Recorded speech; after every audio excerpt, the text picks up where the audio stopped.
اعوذ باللہ من الشیطان الرجیم بسم اللہ الرحمن الرحیم۔ اللہ تبارک و تعالیٰ کے نام سے شروع جو بڑا مہربان اور نہایت رحم کرنے والا ہے۔ پیارے دوستو، بحیرہ تبریہ ایک ایسی جھیل ہے جو اب آہستہ آہستہ خشک ہو رہی ہے، اور اس جھیل کا خشک ہو جانا ایک ایسے دن کو دعوت دینا ہے جو دن اس روئے زمین پر رہنے والے ہر ایک شخص کو دہلا کے رکھ دے گا۔ پیارے دوستو، آج کی اس ویڈیو میں ہم آپ کو بتائیں گے کہ بحیرہ تبریہ جھیل اتنی پر اسرار کیوں ہے، اور اس کے خشک ہو جانے کے بعد دنیا کی تباہی کا آغاز کیسے ہوگا، اور یہودی اس جھیل کے خشک ہونے کا انتظار کیوں کر رہے ہیں، اور اس جھیل کے اندر ایسے کون کون سے راز دفن ہیں جس کے بارے میں صدیوں پہلے ہمارے آقا حضرت محمد مصطفیٰ صلی اللہ تعالی علیہ وآلہ وسلم نے ہمیں خبردار کیا تھا، اور اس جھیل کے خشک ہو جانے کے بعد حضرت امام مہدی علیہ السلام، دجال، یاجوج ماجوج، اور کس طرح قیامت کی بڑی بڑی نشانیوں کا ظہور ہونا شروع ہو جائے گا، اور بالآخر اس دنیا کو تباہ و برباد کر دیا جائے گا، اور اس دنیا کو صفحہ ہستی سے مٹا دیا جائے گا۔ پیارے دوستو، ان تمام تر سوالات کے جوابات قرآن و حدیث کی روشنی میں آج کی اس ویڈیو میں ہم آپ کو بتائیں گے، لہٰذا آپ سے ہماری یہ گزارش ہے کہ ہماری اس ویڈیو کو اینڈ تک ضرور دیکھیے گا۔ پیارے دوستو، یہ جھیل ایک ایسی سرزمین پر واقع ہے جو سرزمین حضور اکرم صلی اللہ تعالی علیہ وآلہ وسلم کی پیش گوئیوں سے بھری ہوئی ہے، اور جس کے نیچے صدیوں کے راز ابل رہے ہیں۔ پیارے دوستو، بحیرہ تبریہ جھیل کی اہمیت کا اندازہ اس بات سے بخوبی لگایا جا سکتا ہے کہ اس جھیل سے بہت سارے انبیاء کرام نے پانی پیا اور اپنی پیاس کو بجھایا، اور اس جھیل کے کنارے تاریخ کے بہت بڑے بڑے قافلے گزرے، لیکن آج یہ پر اسرار جھیل دم توڑ رہی ہے اور اپنی آخری سانسیں لے رہی ہے۔ پیارے دوستو، آپ کو بتاتے چلیں کہ یہ جھیل صرف پانی کا ایک ذخیرہ نہیں، بلکہ حضور اکرم صلی اللہ تعالی علیہ وآلہ وسلم کے فرامین کے مطابق قیامت کی ایک ایسی نشانی ہے جس کے بعد قیامت کی بڑی بڑی نشانیوں کا آغاز ہو جائے گا، اور یہ نشانیاں ہر ایک انسان کے دل کو لرزا کر رکھ دیں گی۔ جیسا کہ حضور اکرم صلی اللہ تعالی علیہ وآلہ وسلم نے ارشاد فرمایا کہ جب قرب قیامت میں یاجوج ماجوج کا گروہ نکلے گا، تو یاجوج ماجوج کا پہلا گروہ جب اس جھیل کے کنارے پر پہنچے گا تو اس کا سارا پانی پی جائے گا، اور جب اس گروہ کے آخری لوگ اس جھیل پر پہنچیں گے تو وہ یہ کہیں گے کہ یہاں کبھی پانی ہوا کرتا تھا۔ پیارے دوستو، آج اس جھیل کے پانی کا خشک ہونا اس ہولناک منظر کی طرف اشارہ کر رہا ہے کہ جب اس دنیا پر ظلم کے بڑے بڑے پہاڑ ٹوٹ پڑیں گے اور اس دنیا کی تباہی کا آغاز شروع ہو جائے گا۔ پیارے دوستو، بحیرہ تبریہ جھیل شمالی فلسطین کے مقبوضہ علاقے میں شہر ناصرت کے مشرق میں واقع ہے، اور یہ دنیا کے سب سے نچلے خشکی والے علاقے میں موجود ہے، جو علاقہ اسے قدرتی طور پر محفوظ بناتا ہے۔ اس جھیل کی لمبائی تقریباً 21 کلومیٹر اور اس کی چوڑائی تقریباً 13 کلومیٹر ہے۔ یہ جھیل سطح زمین کی دوسری سب سے نچلی جھیل ہے۔ پہلی سب سے نچلی جھیل بحر مردار ہے۔ پیارے دوستو، اس جھیل کے اندر بارشوں، پہاڑوں کے چشموں اور شمال سے جنوب کی طرف بہنے والے دریائے اردن کا پانی آتا ہے، اور یہ جھیل صرف میٹھے پانی کی جھیل نہیں بلکہ اسرائیلی ریاست کے لیے پانی کا ایک بنیادی ذریعہ ہے، جہاں سے اسرائیل ہر سال بے شمار پانی حاصل کرتا ہے، اور اسی پانی کو زرعی اور گھریلو استعمال میں لایا جاتا ہے۔ پیارے دوستو، اس جھیل کا پانی مسلسل موسمی تبدیلی کی وجہ سے کم ہوتا جا رہا ہے، اور یہ جھیل خشک ہوتی جا رہی ہے۔ اس جھیل کے پانی کا خشک ہونا یہودیوں کے لیے ایک بہت بڑی خوشخبری ہے، کیونکہ یہودیوں کی پرانی کتابوں کے اندر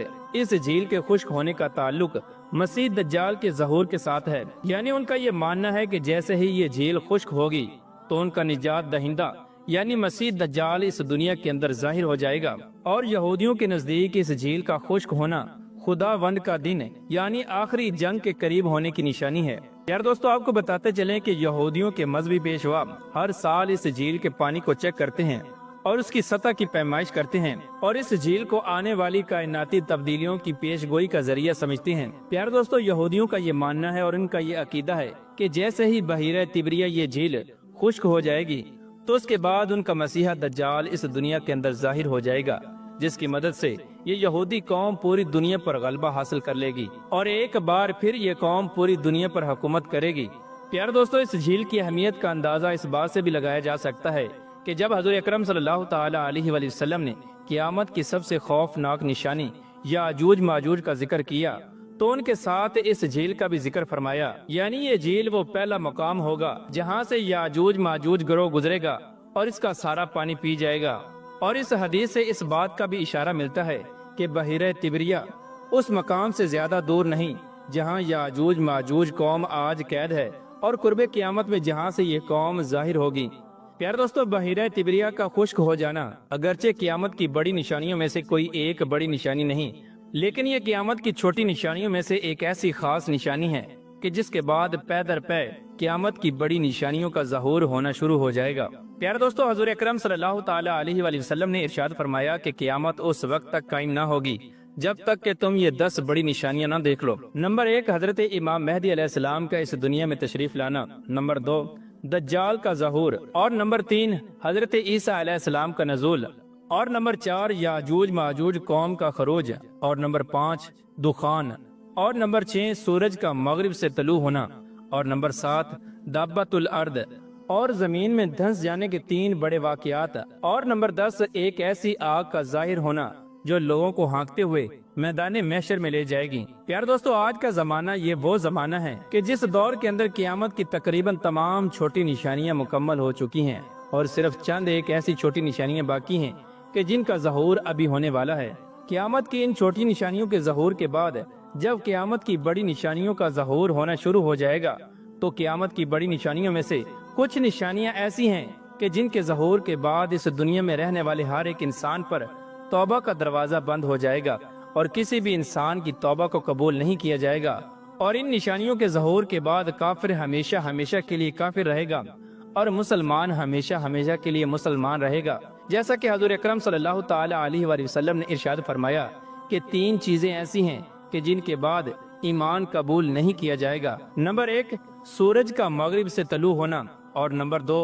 دجال کا خروج۔ اور نمبر 3، دابۃ الارض۔ پیارے دوستو، یہ 3 نشانیاں ایسی ہیں کہ جن کے ظہور کے بعد کسی بھی انسان کی توبہ قبول نہیں کی جائے گی اور کسی بھی انسان کا ایمان قبول نہیں کیا جائے گا۔ اس کے بعد توبہ کا دروازہ ہمیشہ ہمیشہ کے لیے بند کر دیا جائے گا۔ پیارے دوستو، آپ کو بتاتے چلیں کہ قیامت سے پہلے اس پوری روئے زمین پر ہر طرف کفر کا غلبہ ہو جائے گا اور پوری دنیا پر کفر ہی کفر ہوگا۔ اسلام سمٹ کر مکہ اور مدینے کی طرف واپس لوٹ جائے گا۔ حضور اکرم صلی اللہ تعالی علیہ وآلہ وسلم نے ارشاد فرمایا کہ قرب قیامت کے اندر اسلام سمٹ کر مکہ اور مدینہ کی طرف اس طرح واپس لوٹ جائے گا جس طرح یہاں سے نکلا تھا۔ اس کے بعد جب حضرت امام مہدی علیہ السلام اس دنیا میں تشریف لائیں گے تو اس دنیا کے اندر ہر طرف اسلام کا غلبہ کر دیں گے اور ہر طرف اسلام کا بول بالا ہوگا اور پوری روئے زمین پر اسلام کی حکومت ہوگی۔ اور پھر جب اس دنیا کے فنا ہونے اور قیامت کے قائم ہونے کا وقت آئے گا تو پھر اللہ تبارک و تعالی ایک ٹھنڈی اور میٹھی ہوا چلائے گا جو مومنین کی بغلوں کے نیچے سے گزرے گی۔ اس وقت تمام کے تمام مومنین اس دنیا فانی سے رخصت ہو جائیں گے۔ اس کے بعد اس روئے زمین پر ہر طرف کفر ہی کفر ہوگا اور اس روئے زمین پر موجود انسان دنیا کے بدترین انسان ہوں گے اور دنیا کے بدترین کافر ہوں گے اور قیامت دنیا کے بدترین لوگوں پر قائم ہوگی، یعنی قیامت کافروں پر قائم کی جائے گی۔ اس کے بعد اللہ تبارک و تعالی حضرت اسرافیل علیہ السلام کو سور پھونکنے کا حکم دے گا تو حضرت اسرافیل علیہ السلام اللہ تبارک و تعالی کے حکم سے سور پھونکیں گے اور آہستہ آہستہ یہ دنیا فنا ہونا شروع ہو جائے گی